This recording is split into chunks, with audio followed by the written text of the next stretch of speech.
The American presidency is the nation's most conspicuous symbol and its most coveted political prize.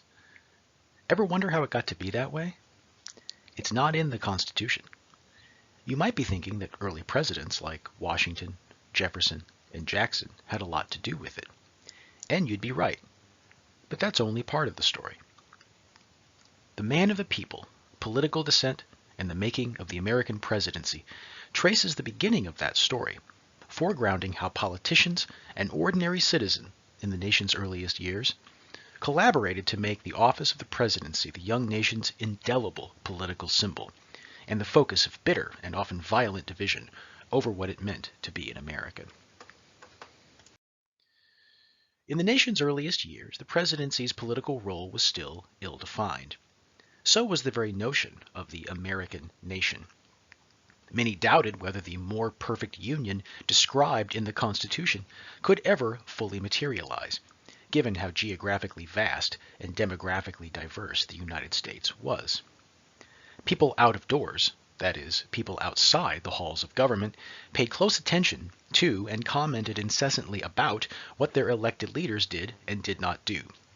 They recognized that what their elected leaders, from presidents on down, did would not only define the general government's power to cultivate that more perfect union, it would also determine what that union looked like and how long it was likely to last.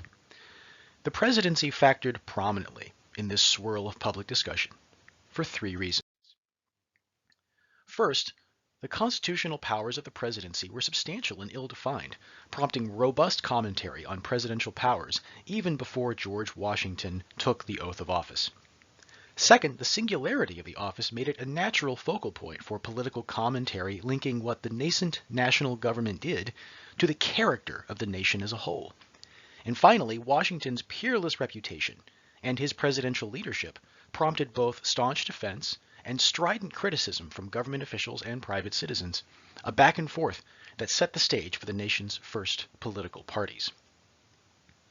Individual presidential incumbents were crucial to this story, but the presidency's role as the man of the people, the exemplar of the essential character of the American people, was a collaboration between presidents and private citizens whose discussion linked the political role of the presidency to the fate of the American nation, vesting both with more specific, concrete meaning.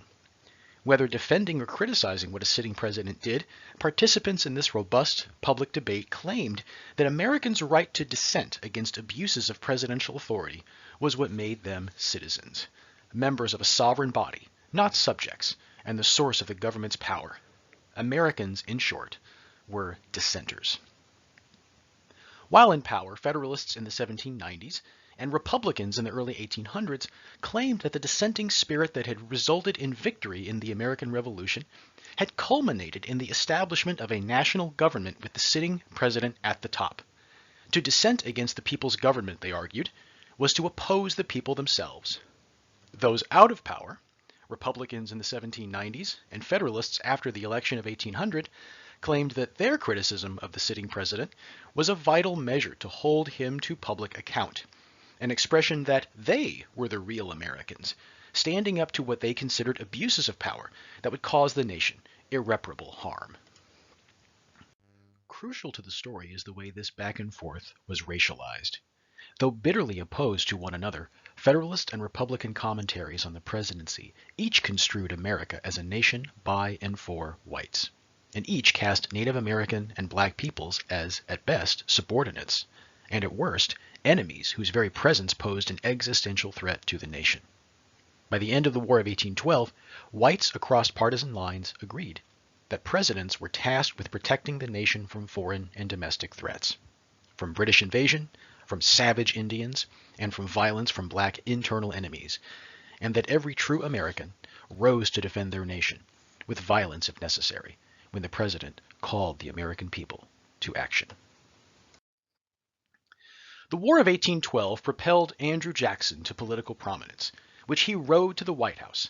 After failing to gain the required majority of electoral votes in the election of 1824, Jackson was furious when the House chose John Quincy Adams, and Adams then named House Speaker Henry Clay as his Secretary of State. Convinced that the election had been stolen from him, Jackson ran again in 1828 and won. Public commentary about Jackson reflected the stark political divisions of the 1820s and 1830s.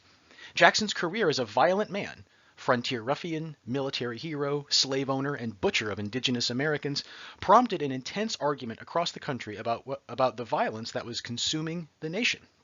As white settlers expanded westward, indigenous Americans were displaced, and battles over the fate of slavery led to riots and bloodshed.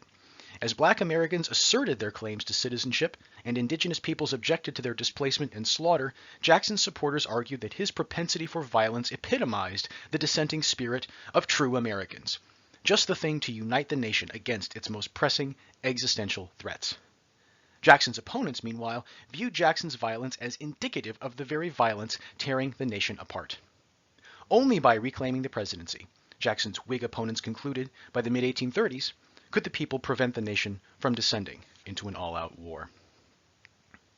The story told by the man of the people is about a different time than our own, and much has changed about our nation and the presidency since Jackson's death in 1845. Yet as the man of the people demonstrates, our own president-centered political culture owes its contours to the nation's earliest years. For better and for worse, presidential incumbents and the American people out of doors imbued the presidency with unparalleled cultural and symbolic power. We are still living with the consequences of this momentous collaboration between presidents and the people.